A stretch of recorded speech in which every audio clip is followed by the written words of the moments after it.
கிடையாது. நாம எப்போதும் எதுவும் இழந்து விடக்கூடாது, எதையும் தொலைத்து விடக்கூடாதுங்கிற கவலையிலேயே ஓடிட்டு இருக்கோம். அதனால வாழ்க்கையை கட்டுப்பாட்டுக்குள்ள வச்சுக்க பாக்குறோம் இல்லையா? அடுத்து நடக்கிறது கெட்டதா தான் இருக்கணும். அன்டில் அதர்வைஸ் நான் சொன்னபடி போகலைன்னா கெட்டதுதான் நடக்கும் அப்படின்னு நீங்க டிசைட் பண்ணிட்டீங்கன்னு வச்சுக்கோங்களேன், எல்லாத்தையும் இழுத்து பிடிக்கத்தானே பாப்பீங்க. மனிதன் எல்லா இழப்புகளோடும் ஒரு விதையை கடவுள் கொடுத்துட்டு தான் போறான். எல்லா இழப்புகளின் பின்னாலும் ஒரு விதை தூவப்படுகிறது.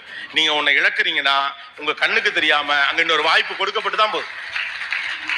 நீங்க உன்னை இழக்கிறீங்கன்னா உங்க கண்ணுக்கு தெரியாம அந்த இடத்துல ஒரு விதை விழத்தான் போகுது. ஆனா இழந்ததை பற்றிய கவலைப்பட்டு கொண்டு இருக்கிற போது கிடைத்திருக்கக்கூடிய வாய்ப்பை நாம் கவனிக்க தவறி விடுகிறோம். மனுஷன் எல்லாருமே அப்படிதான், கிடைக்கிற வாய்ப்பை கவனிக்கிறதே கிடையாது. It's a parallel. எல்லாருக்கும் உன்னை கொடுத்துட்டு பிடிங்கிறதுலாம் கிடையாது. உனக்கு ஒன்று நான் கொடுக்கலன்னா அதுக்கு நான் கொடுக்காம இருக்கிறதுக்கு ஒரு காரணம் இருக்கு, அவ்வளவுதான். Everything have a reason. ஏதோ ஒரு காரணம் இருக்கு போல அப்படின்னு நினைச்சிட்டு போயிட்டே இருக்கணும். நான் டாக்டர், அப்புறம் எனக்கு பிடிச்சிருந்தது பிபிஏ பிடிச்சிருந்துச்சு, அதை படித்தேன்.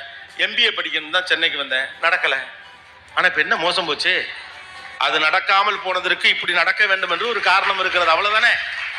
அது நடக்காமல் போவதென்றால் எல்லா இழப்பும் ஏதோ ஒரு விதையை தூவி விட்டு போகிறது. லைஃப்ல உங்களுக்குலாம் ஏன்டா கடவுளை இவ்வளவு கஷ்டம் கொடுக்குறேன்னு சொல்றப்பலாம் இந்த வார்த்தை ஞாபகம் வச்சுங்க. கடவுள் எல்லார்ட்டையும் கஷ்டத்தை கொடுக்க மாட்டான். யாருக்கு வாய்ப்பை கொடுக்க போறோம்னா அவனுக்கு தான் கஷ்டத்தை கொடுப்பான். நான் கொடுக்குற நல்ல வாய்ப்பை ஹேண்டில் பண்ற கெப்பாசிட்டி அவனுக்கு இருக்கா இல்லையா நம்ம பார்க்கணுமா இல்லையா? சும்மா போற வரவன்டெல்லாம் தூக்கியா கொடுக்க முடியும்? ஒரு பொறுப்பை நான் ஒருத்தண்ட கொடுக்குறேன்னா அதை செய்யறதுக்கான கெப்பாசிட்டி இருக்கான்னு பார்ப்பார்.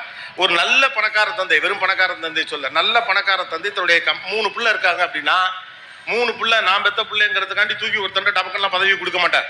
அந்த 3 பிள்ளைகளிலும் எவன் இந்த சாம்ராஜ்யத்தை சரியாக நிர்வகிப்பான், எவன் இந்த நிர்வாகத்தின் மூலமாக கிடைக்கக்கூடிய பணத்தை மற்றவர்களுக்கும் பகிர்ந்து கொள்ள தயாராக இருப்பான், தான் மட்டும் உண்டு வாழாமல் மற்றவர்களையும் சேர்த்து அழைத்து செல்ல வேண்டும் என்ற நல்ல மதியோடு இருக்கக்கூடிய பிள்ளை யாருன்னு பார்த்து, அவன் கடைசி பிள்ளையா இருந்தாலும் பரவாதான், மூத்தவங்க 2 பேர் பெரிய சண்டைக்கே வந்தாலும் பல்ல கடிச்சுக்கிட்டு நின்று கடைசி பையன் கையில தான் கொடுப்பாரு. ஏன்னா இவன் கையில கொடுத்தா தான் உருப்புடுன்னு அவருக்கு தெரியும். அப்ப வாய்ப்பை கொடுக்கிறவன் சோதிப்பான். நீங்கள் சோதனையில் இருக்கிற போது மனிதர்கள் உங்களோடு கூட இருப்பதில்லை. காரணம், நீங்கள் சோதனையில் இருக்கிற போது கடவுள் உங்கள் கூட இருக்கிறார். அதான் உண்மை.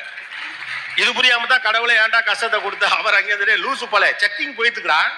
ஆன் த ப்ராசஸ் நீ என்னடா அதுக்குள்ள போயிட்டு இவ்வளவு திரும்ப வந்துட்டு எனக்கிட்டே வந்து கொடுக்குற பிரச்சனையை கொடுத்தவனீங்க. கடவுளோ இயற்கையோ ஏதோ ஒன்றை நம்பக்கூடிய ஆளாக இருப்பீர்கள். அப்ப உங்கள் வாழ்வு வழக்கத்திற்கு மாறாக ஒன்று நடக்கிற போதெல்லாம் இடிந்து நீங்கள் உட்கார்ந்து ஏன் இப்படி நடக்கிறது, ஏன் இப்படி நடக்கிறது, காரணத்தை தேடாதீர்கள். ஏதோ ஒரு காரணத்திற்காக நடக்கிறது, அதில் என்ன வாய்ப்பு இருக்கிறது தேட பாருங்க.